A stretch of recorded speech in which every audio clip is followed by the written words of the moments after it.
नमस्कार, स्वदेश हेल्थ में आपका स्वागत है। मैं हूं आपके साथ दनीश अवस्थी और आज हम बात करेंगे एक ऐसी बीमारी के बारे में जो कान के आंतरिक हिस्से में होती है, जिसे वर्टिगो के नाम से जाना जाता है।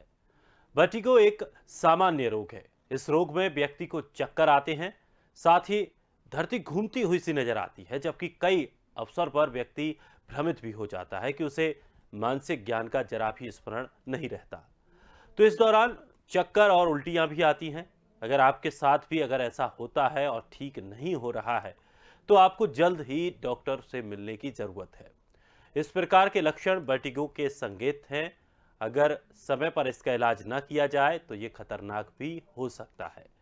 विशेषज्ञों का कहना है कि वर्टिगो वेस्टिबुलर सिस्टम में किसी प्रकार की समस्या आने से होती है, जो मस्तिष्क को नियंत्रित करती है। कभी कभी ये बीमारी मस्तिष्क में असंतुलन की वजह से भी हो जाती है। तो आइए वर्टिगो के बारे में आज विस्तार से हम जानेंगे, चर्चा करेंगे। मेहमान भी हमारे साथ जुड़ेंगे और हम ये जानने की कोशिश करेंगे कि आखिर क्या है ये बीमारी, कैसे इससे निजात पा सकते हैं, क्या कुछ इससे समस्याएं होती हैं। चलिए मेहमानों से आपका परिचय कराते हैं। हमारे साथ डॉक्टर रश्मि वर्मा, जनरल फिजिशियन, डॉक्टर करण पीपरे, पूर्व अधीक्षक एम्स रायपुर। दोनों मेहमान हमारे साथ जुड़ रहे हैं। दोनों मेहमानों का बहुत बहुत स्वागत है इस कार्यक्रम में। तो कुछ ही देर में हम मेहमानों के साथ जुड़ने जा रहे हैं। लेकिन आपको बता दें कि जिस तरह से ये जो बीमारी है वर्टिगो, काफ़ी बीमारी ये खतरनाक हो सकती है, लेकिन आप इससे बच सकते हैं। समय से पहले इसके लक्षण महसूस होते ही डॉक्टर के पास जाना है। डॉक्टरों के पास जाकर के पूरी जानकारी इससे लेनी है। चलिए हमारे साथ मेहमान जुड़ गए हैं। दोनों मेहमानों का बहुत बहुत स्वागत है। सबसे पहले डॉक्टर रश्मि, आपसे जानना चाहेंगे कि आखिर क्या है ये वर्टिगो बीमारी, किस तरह के इसके लक्षण होते हैं और क्या कुछ इससे निजात पाने के तरीके हैं। जी। सबसे पहले तो वर्टाइगो क्या चीज है? तो वर्टाइगो यदि आसान भाषा में कहें, सर चकराना या सर घूमना या ऐसा महसूस होना कि धरती अपने चारों तरफ घूम रही है, ये एक सेंसेशन जो होता है, जो फीलिंग आती है, इसको हम वर्टाइगो कहते हैं। बहुत ही आम ये दिक्कत है। ऑलमोस्ट 20 से 40% लोगों को कभी ना कभी वर्टाइगो का सामना करना पड़ता है। बीमारी जो है वो कुछ सेकंड से लेके मिनट और मिनट से लेके घंटों तक हो सकती है। देखिए, ये बीमारी नहीं है। मैं करेक्ट करना चाहूंगी, वर्टाइगो एक सिम्टम है, जो कि सिम्टम यानी लक्षण, ये हमें अंडरलाइन बीमारी के बारे में बताता है। जनरली दो तरीके का होता है, पेरिफेरल वर्टाइगो या सेंट्रल वर्टाइगो। पेरिफेरल वर्टाइगो हम तब कहते हैं जब व्यक्ति विशेष को कान से संबंधित कोई दिक्कत होती है। जैसा कि अभी आपने बताया था कि कान के अंदरूनी भाग में वेस्टिब्यूल हो गया, कॉक्लिया हो गया, ये हमारे बैलेंस के लिए रिस्पॉन्सिबल होते हैं। कभी कभी इनमें सूजन आ सकती है या कोई और कारण हो सकता है जिसकी वजह से व्यक्ति विशेष को चक्कर आ सकते हैं। इसके अलावा सेंट्रल कॉजेज में हम बात जब करते हैं तो ब्रेन या ब्रेन से रिलेटेड चीजों के बारे में बात करते हैं। यदि किसी को पहले कभी स्ट्रोक आया है, मतलब लकवा या पैरालिसिस का अटैक आया है, उसकी वजह से चक्कर आ सकता है। या ब्रेन ट्यूमर, यदि किसी को कोई गठान बन रही है ब्रेन में, तो उसको भी चक्कर आ सकता है। इसके अलावा माइग्रेन, माइग्रेन एक बहुत ही आम बीमारी है और उसका प्रेजेंटेशन इनिशियल फेज में व्यक्ति विशेष सर दर्द के साथ चक्कर बहुत ही कॉमन बताता है।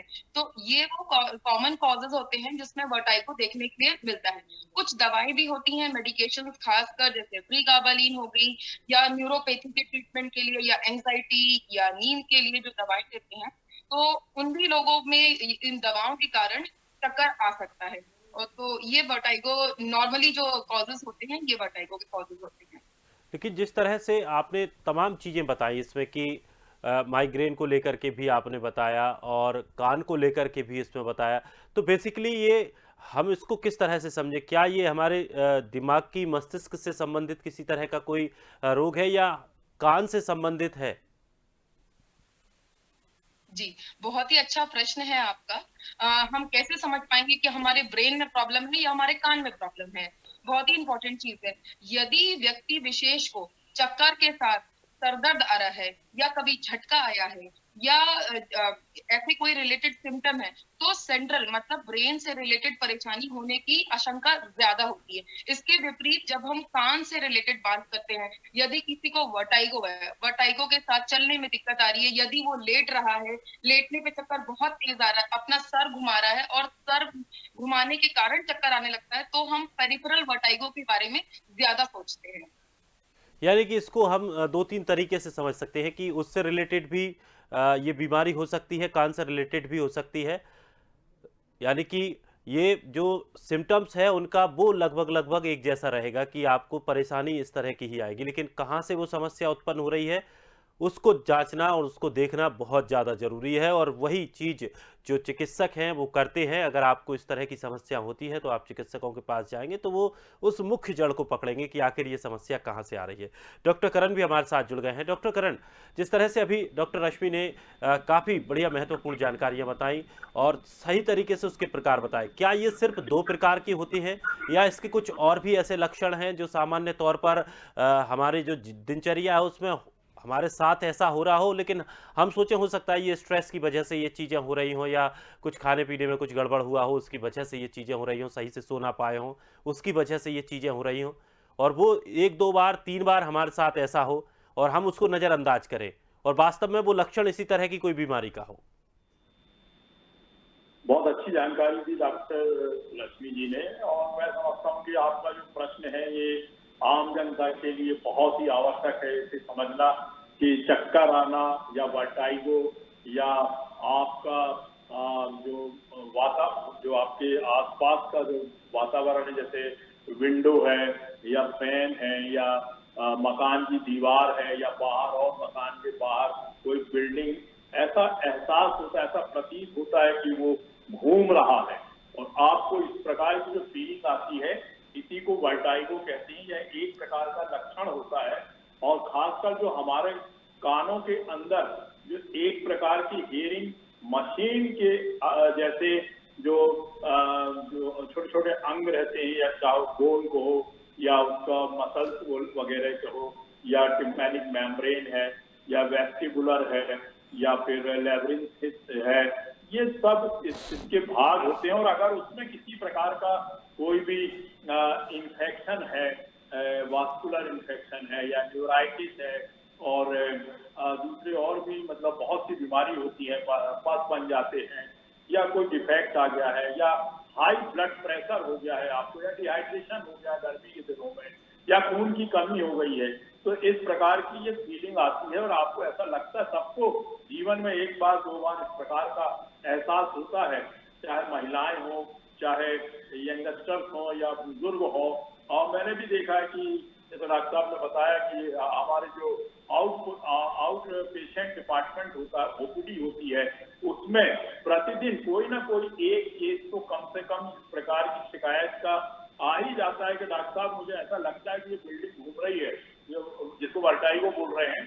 और ये पेरिफेरल यानी ये कान से रिलेटेड या सेंट्रल या ब्रेन में किसी प्रकार का कोई ट्यूमर है या कोई इलेक्ट्रोमैग्नेटिक रेडिएशन लगा है या रेडिएशन लगा है, तो उसकी जो सेल्स हैं उसमें किसी प्रकार का कोई चेंजेस आया हुआ है, तो इन सब से ये एक लक्षण न्यूरोलॉजिकल या आपका जो वेस्टिबुलर पार्ट का होता है, कान का होता है, इस प्रकार का आपका बैलेंस करने का जो सिस्टम होता है, उसकी रिस्पॉन्सिबिलिटी होती है, वो उसमें अगर कोई डिफेक्ट होता है तो वर्टाइगो जैसे लक्षण पाए जाते हैं।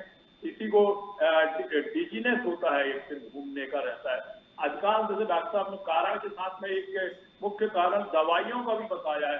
डिजीनेस तो लिखा रहता है दवाइयों के जो वो रहते हैं इंस्ट्रक्शंस रहता है, डिस्क्रिप्शन रहता है।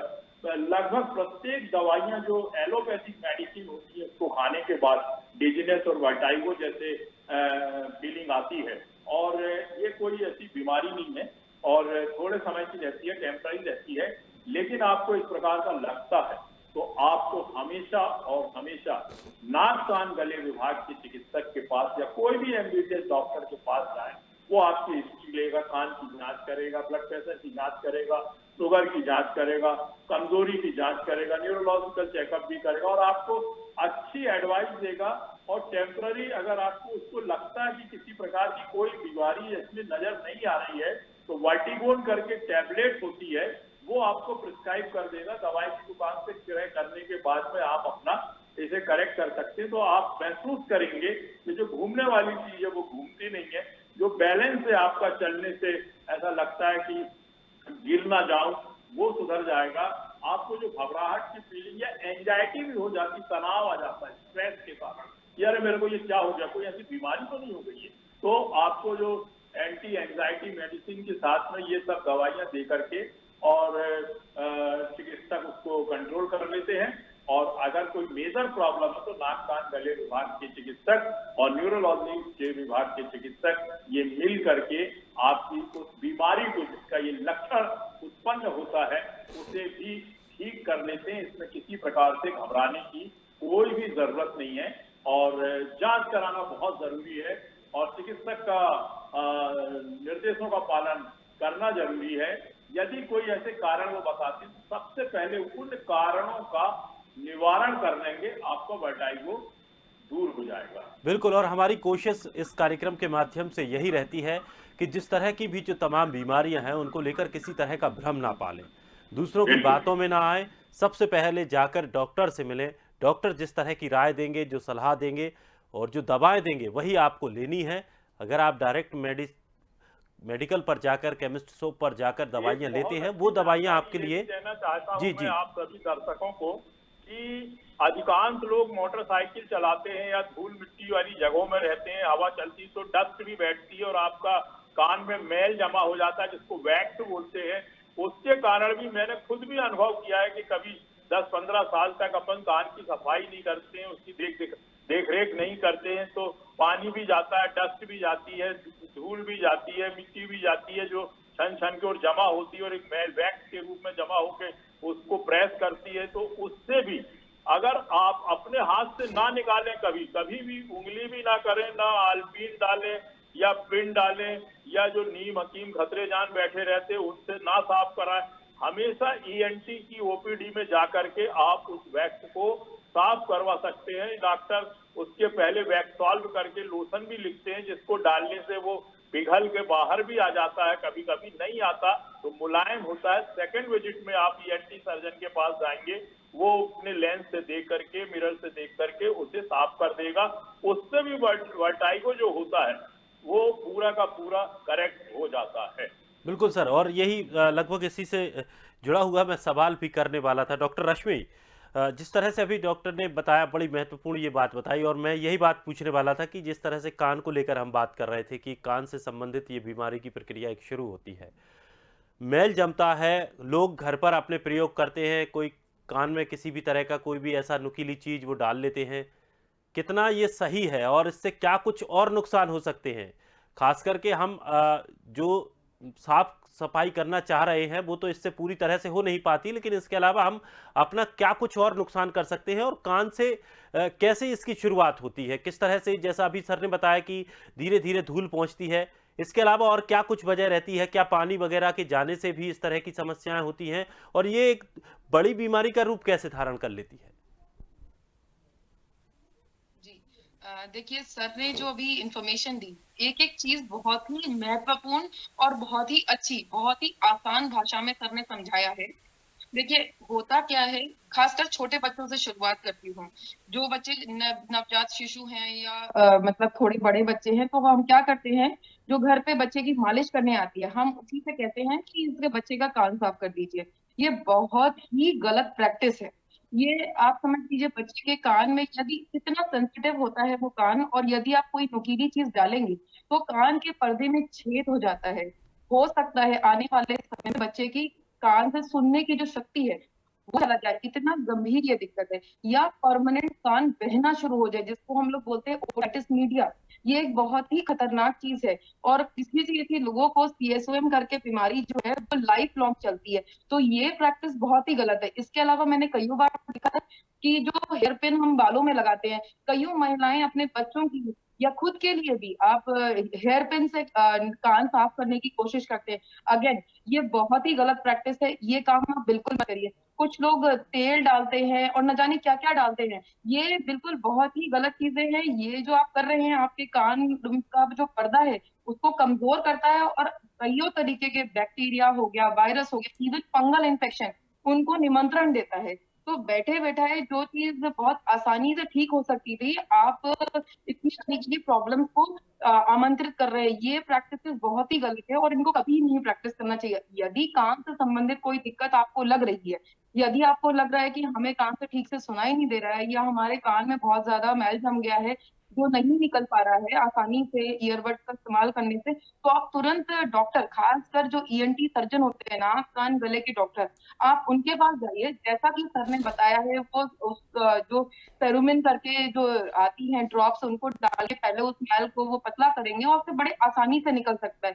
तो छोटी-छोटी चीज़ें हैं, जो कभी-कभी लापरवाही की वजह से बड़ी बीमारी का सामना करना पड़ता है। तो इन सारी चीज़ों का डेफ़िनिटली ध्यान देना चाहिए। बिल्कुल, और सबसे बड़ी बात ये है कि हम अगर ये सोचें कि कान सिर्फ हमारे सुनने में ही काम कर रहा है, तो ये बिल्कुल गलत है। कान की वजह से बहुत सारी चीज़ें प्रभावित होती हैं। आपका मस्तिष्क सीधा-सीधा इससे प्रभावित हो रहा है, जिससे कि आप अपने पूरे जीवन को भी बर्बाद कर सकते हैं। तमाम ऐसी बीमारियाँ बिन बुलाए आप मेहमान बिन बुलाए मेहमान जैसे कह सकते हैं, ऐसा आप निमंत्रण उनको दे रहे हैं।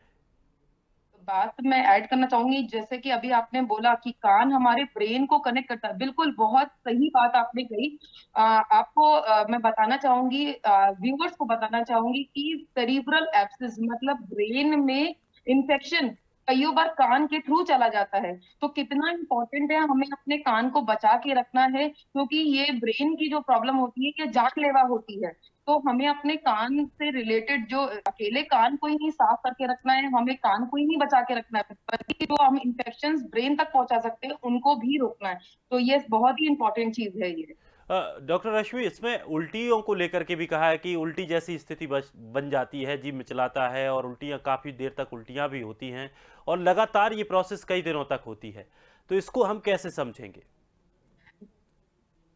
देखिए, वर्टाइगो जो होता है, मतलब सर घूमना, अकेले सिर्फ सर ही नहीं घूमता। यदि आप और मैं भी होंगे, अगर लंबे समय तक हमें ऐसा लगेगा कि हमारी नज़र स्थिर नहीं है, हमारी गेज़ स्टेबल नहीं है, तो थोड़ी देर के बाद हमें भी चक्कर के साथ जी मिचलाहट होने लगेगा, उल्टी हो सकती है। इसके अलावा आप गिर सकते हैं चक्कर खाकर, आप एक तरफ स्वे कर सकते हैं, टिल्टिंग हो सकती है। सारे एसोसिएटेड सिम्पटम्स रहते हैं। इसके अलावा यदि कान से रिलेटेड ही वर्टाइगो है, यदि कान की दिक्कत से रिलेटेड ये वर्टाइगो हो रहा है, तो कइयों बार क्या होता है, कान में घंटी जैसी सुनाई देती है, ringing sensation in the year जिसे कहते हैं। ये कान की एक बहुत ही खतरनाक बीमारी होती है, जिसे मीनियर डिजीज बोलते हैं या वेस्टिबुलर न्यूराइटिस। ये सारी वो बीमारियां हैं जिनमें शुरुआती दौर में सिर्फ चक्कर ही एक प्राइमरी सिम्पटम देखने के लिए मिलता है। चलिए, डॉक्टर करण, अगर हम इस बीमारी को लेकर बात करें, क्या ये बीमारी दबाव से सही हो सकती है या फिर कुछ ऐसी स्थिति बन जाती है आगे चलकर कि सर्जरी वगैरह भी कुछ करनी पड़े? बहुत अच्छा डिस्कशन है। मैं समझता हूँ कि ये बहुत महत्वपूर्ण है इस प्रकार से जानना कि वर्टाइगो का कारण क्या है। तो यदि किसी प्रकार का कोई ऐसा सिर घूमने वाला या नौसिया, वॉमिटिंग, डिजीनेस या आपको इस प्रकार से लग रहा है कि वीकनेस है या हेडेक हो रहा है, तत्काल चिकित्सक के पास जाए। चिकित्सक ईएनटी चेकअप करेंगे नंबर 1। सबसे पहले जब आप जाएंगे तो चिकित्सक आपसे डिस्कशन करेगा, आपसे काउंसलिंग करेंगे, आपसे जानने की कोशिश करेंगे, फिर एग्जामिनेशन करेंगे, अंदर तक कान की जो वाह रचना है उसको देखेंगे, इनसाइड झांक करके देखेंगे। अगर उन्हें लगता है कि मरीज को और जांच कराने, स्पेशल टेस्ट कराने की जरूरत है, तो वो एमआरआई लिखते हैं, जिससे रेडिएशन हैजार्ड नहीं होता है। और जो एमआरआई करके जो जांच होती है उसकी पूरी एनाटॉमी पूरी दिखाई देती है और उसमें अगर कोई गड़बड़ी है तो डॉक्टर उसको T1 या T2 लीजन के द्वारा इस प्रकार से लिख करके समझाते बताते हैं, रिपोर्ट देते हैं। और डॉक्टर की लैंग्वेज है ये इन्वेस्टिगेशन की। और उसके बाद में डॉक्टर को अगर ये लगता है कि इसमें कोई इन्फेक्शन है तो एंटी इन्फ्लेमेटरी दवाइयां देंगे। वर्टिगो जो लक्षण है उसको समाप्त करने की गोलियां देंगे। और मैं समझता हूँ अगर वैक्स है तो वैक्स को वो साफ करेंगे या एडवाइस देंगे, वैक्सॉल वगैरह लिक्विड डालने की जो दवा रहती है उस इन सब से मतलब वर्टाइगो एक ऐसा सिम्टम है, एक ऐसा लक्षण है कि ये अगर वो हुआ है तो कुछ ना कुछ तो आपके कान की जो स्पेस है उसमें है, या फिर कान का जो यंत्र है, जो वेस्टिबुलर यंत्र होता है, जो ईयर का जो पूरा वो मशीनी उपकरण, जैसे मैंने स्टार्टिंग में बताया था कि इसमें बोन्स होती हैं, छोटी छोटी मसल्स होती हैं, नर्व्स होती हैं, ब्लड वेसल्स होती हैं, और उसका डायरेक्ट रिलेशन ब्रेन से होता है। ब्रेन के जो आपके सेंटर्स होते हैं, जो कोशिकाएं रहती हैं, उससे भी लगा होता है। तो अगर इन्फेक्शन है तो एंटी इंफ्लेमेटरी दवाइयां देकर के उसके इन्फेक्शन को कंट्रोल करेंगे, जिससे कान प्लस ब्रेन दोनों जगह किसी प्रकार का कोई इन्फेक्शन नहीं रहेगा, साफ रहेगा। जैसे अभी हम लोगों के पूरे साफ है कान और पूरा सुनाई भी दे रहा है, और स्वस्थ ब्रेन है, स्वस्थ ईयर है, और किसी प्रकार के कोई लक्षण नहीं है, कोई दबाव नहीं है, कोई सिम्टम नहीं है, कोई रोग प्रतीत नहीं हो रहा। ऐसी फीलिंग आना जब तक नहीं होगा आपका, तो ये जो वर्टाइगो का जो सिम्टम है ये बना रहेगा और आपको हमेशा परेशान करेगा। आपका काम काज नहीं होगा, मोटर गाड़ी चलाने में आपको दिक्कत होगी, एक्सीडेंट भी हो जाते हैं, क्योंकि उतना ज्यादा बैलेंसिंग नहीं होता है, समझ में नहीं आता है, कहीं पैर रखना कहीं और रखा जाता है। आराम से चल रहा है, थोड़ी देर के बाद में पता चला कि हम गिर जाते हैं, इम्बैलेंस हो जाते हैं, वीकनेस होती है, साइकोलॉजिकल डिसऑर्डर्स होते हैं, स्ट्रेस होते हैं, बीपी बढ़ता है, और अधिकांश लोग आजकल बीपी और शुगर के मरीज हैं, उन लोगों को और भी ज्यादा कॉम्प्लिकेशंस हो जाते हैं। तो ये सब नहीं होना चाहिए। इसलिए अगर ये सिम्टम आया है, इसका ईएनटी चेकअप होना जरूरी है, इसका न्यूरोलॉजिकल चिकित्सकीय परीक्षण होना जरूरी है, और अंदर और बाहर जो कान के मशीन सब है और उसकी जांच होकर के उसका निराकरण 100% होना बहुत ही जरूरी है। बहुत बहुत शुक्रिया आप दोनों मेहमानों का, इतनी महत्वपूर्ण जानकारी आज आपने दी। लेकिन दोस्तों, एक बात ये पक्की है कि शरीर का कोई भी हिस्सा हम उसे ऐसा नहीं मान सकते हैं कि इसमें अगर किसी तरह का कोई संक्रमण है या परेशानी है तो ये एक आम बात है। वो एक बड़ी खतरनाक और गंभीर बीमारी का रूप भी ले सकती है। इसलिए किसी भी तरह की अगर आपको समस्या आती है तो आप अपने नज़दीकी चिकित्सक के पास जाइए, उनसे जाकर के परामर्श लीजिए, जांच कराइए, और जिस तरह से वो जो इलाज करते हैं उसको आप पूरी तरह से पालन कीजिए और अपने जीवन को स्वस्थ और खुशहाल बनाइए। फिलहाल आज इस खास कार्यक्रम में इतना ही। ताज़ा तरीन खबरों के लिए आप बने रहिए स्वदेश के साथ। सबसे पहले देश।